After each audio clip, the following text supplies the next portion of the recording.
gonna show you how to play this song, Cupid Come by My Bloody Valentine.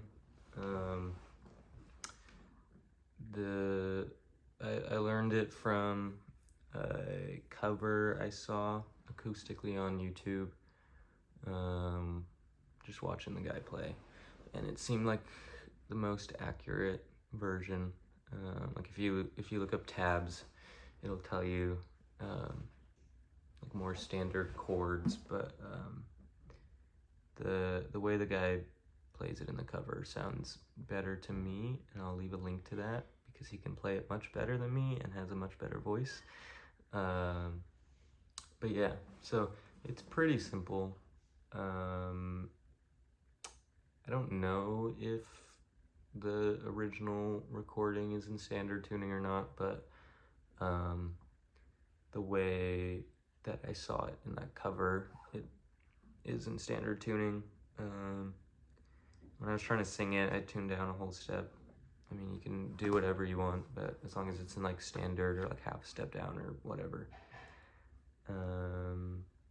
Yeah, and it's pretty easy. So there's a couple parts to it. The intro, that intro riff, there's obviously, like in the real recording, there's obviously two guitar parts going on. There's one that's like it's a reverse reverb guitar. It might be like a gated reverse reverb. But the kind of main thing that's going on there is super simple. So it's 7th fret on the A string, and then it's 8th fret on the D string, and you're bending on the D, so you're trying to bend it up a half step so that it becomes a 5th. So, you know, a 5th, like, but you start out half step down, so it's like dissonant, and you bend into it. So first it's that, it's,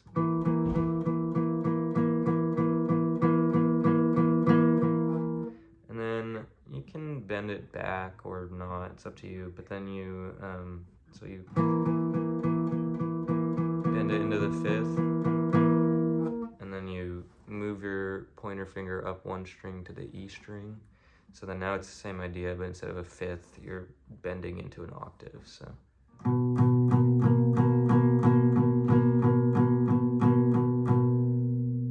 And then you just repeat that a couple times. I don't know how many times, just, yeah, you gotta listen to the song and just play along to it. So it sounds like this.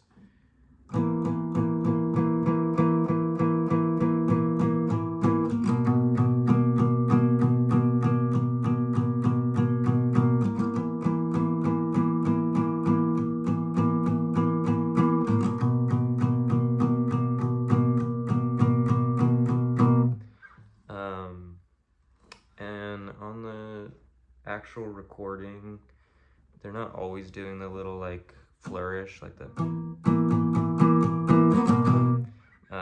they're sometimes just straight up switching strings. To me, it's like sounds better, it's a little easier to play for me, but yeah, do whatever you want with that. So you could do it with the flourish, or you could just,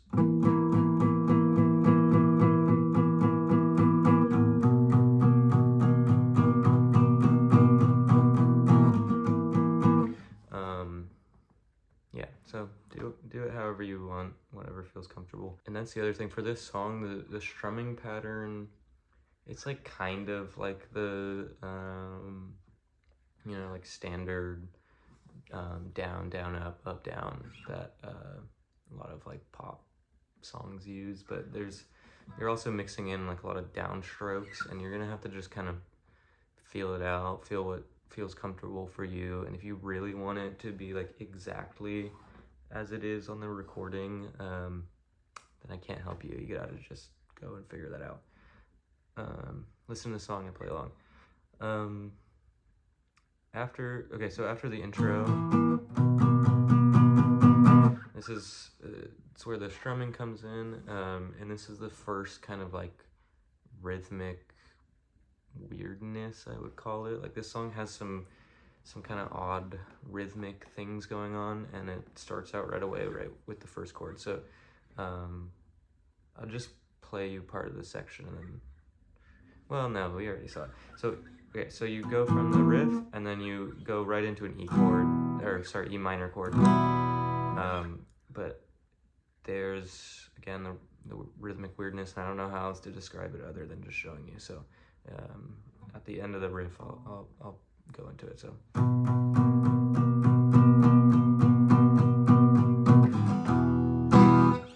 So you kind of, you like go a little bit after the one. So you go in from the riff.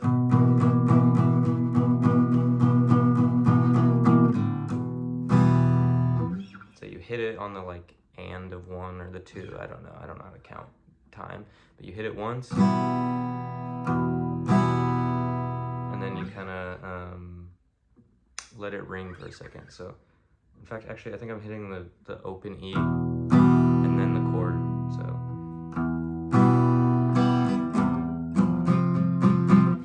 so it's E minor, if you don't know, it's second fret on the A string, second fret on the D string, and then everything else open. And you want to make sure that you're leaving the low E open.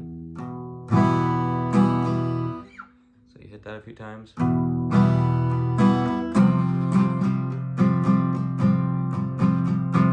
You're going to this kind of like weird F chord. I don't know what exactly it is. Instead of playing a bar chord or even playing it like this, you're leaving your middle finger off. So it's just pointer, first fret of the B string, and then it's ring finger, third fret of the D string, middle finger, third fret of the A string. So, and make sure. Get your thumb up over and mute the E, but then make sure that the G string is ringing out.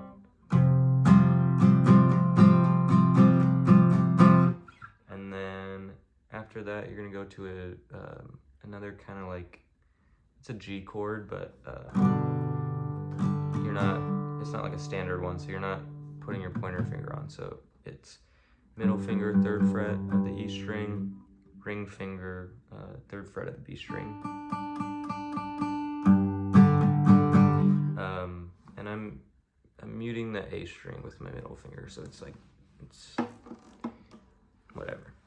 You just drape your finger over on it a little bit to mute the string below. But then the D and the G string are open, so.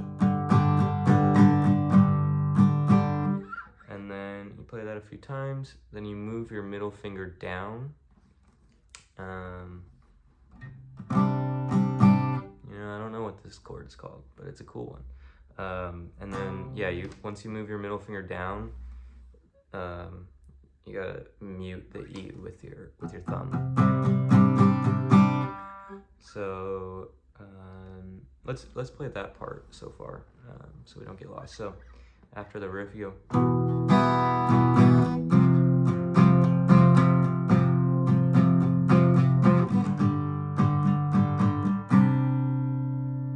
And then once you get to this chord, you hit it once, and then you're gonna do like a little slide over thing. So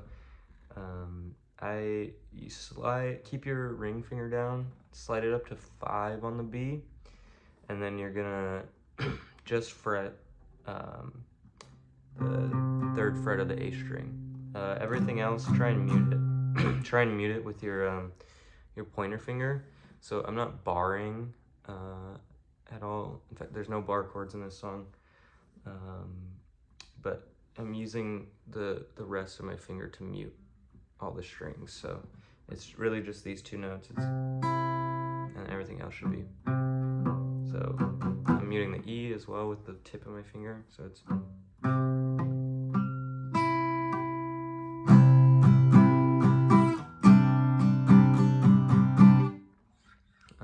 So yeah, that part, it's from the G chords.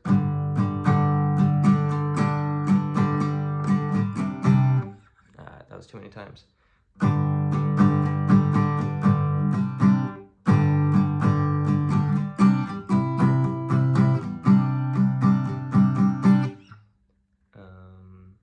Yeah, So that's like the main pattern of the verse. So let's play that whole thing together all at once. So 1, 2, 3, 4.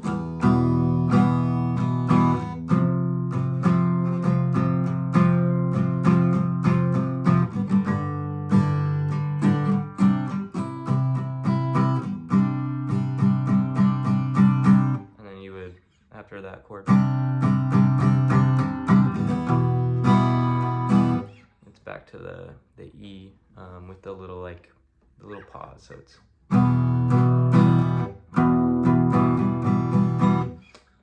and then you do that whole pattern again one more time, and then so it's twice through, but at the end of the second time there's one more little fun rhythmic thing that moves you into like the chorus. It's not really a chorus, but basically let's go from the G chord and I'll just show you. So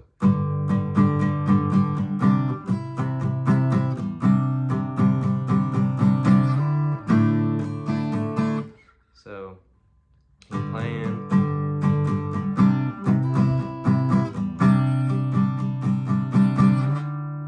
And then you're gonna, once you get back to this chord, you're gonna play it the same amount of times, but at the end, you hit it and you slide up 2 frets. So, and don't like re-hit this chord, you're just sliding into it. So.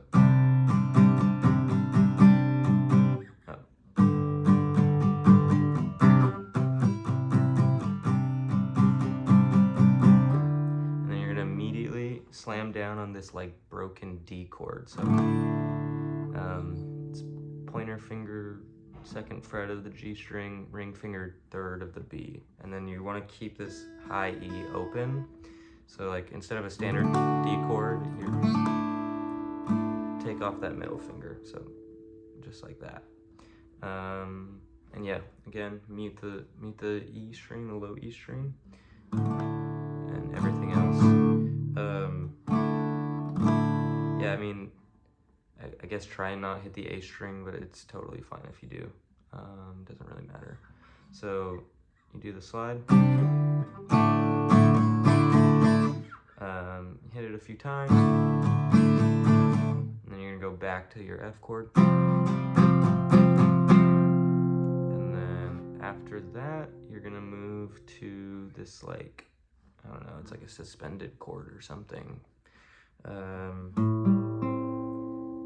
So it's just 3 notes, and it's middle finger 5th fret of the D string, ring finger 5th fret of the G, and then open A. You want to let that ring out, and everything else should be muted. And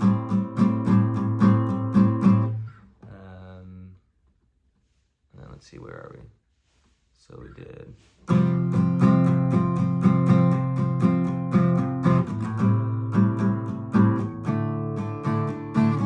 Okay, yeah. So you go to that like suspended chord or whatever. And let me help you out. So you're playing it a few times, and then this is the next like rhythmic strangeness.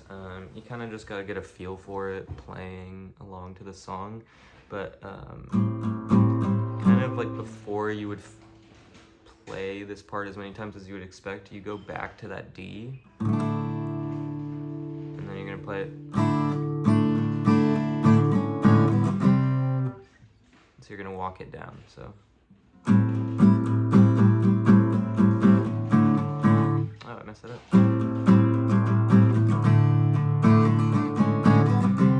So I'm just.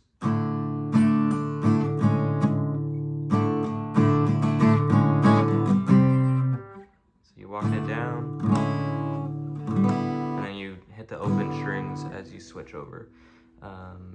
This is, now we're going to like it's like an even more broken C or F, but really it's like a C chord without the middle finger. So it's just ring finger on the 3rd of the A, pointer finger 1st of the B.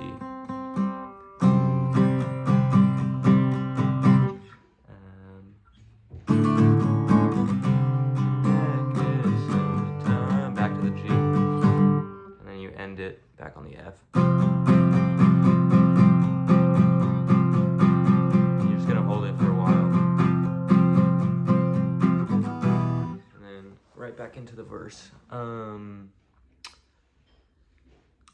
And then towards the end of the song, they do the verse once into the chorus, and then they go to like an instrumental section. So there's really only one more section, and then that's like the whole song. So actually, sorry, I'm getting ahead of myself. Let's play the chorus. I'll go from the end of the verse so that we can get that like rhythmic thing into the chorus. But let's do that. So 1, 2, 3, 4. Oops. 1, 2, 3, 4.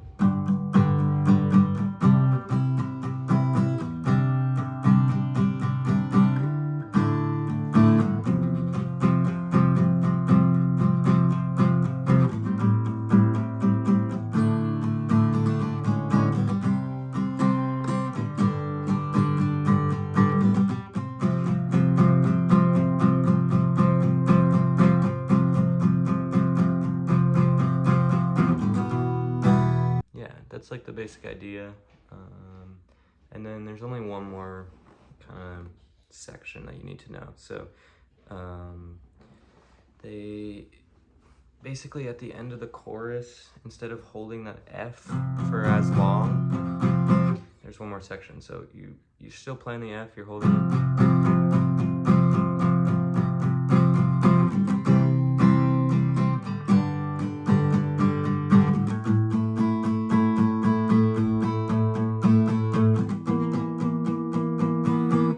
So that was, I'm holding the F, and then you're gonna go to a C, so a full C this time, instead of that one we played earlier. So just add your middle finger onto it. So you go from the F,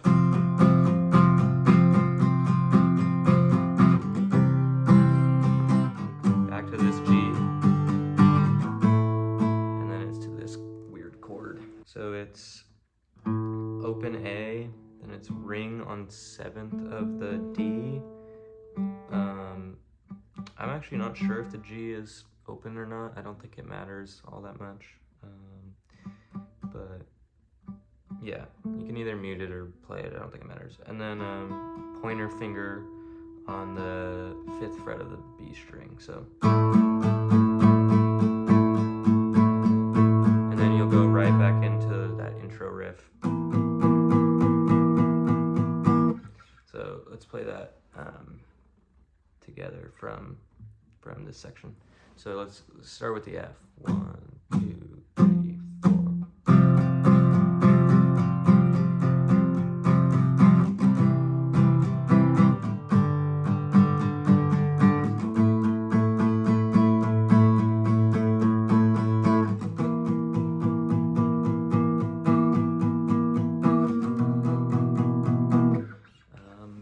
Yeah, and that's pretty much the whole song. You know, to get the rest of it, the structure and everything, and the strumming, just play along to the song, because I think it's much more helpful to get those parts by ear. I think it's kind of useless to try and explain the strumming pattern, and especially those like weird rhythmic things, like going from the, those are things that you kind of just gotta feel out. You know, we're not like playing classical music, so I believe in you, you can do it. But yeah, if you have any questions, let me know. Yeah, and that's it.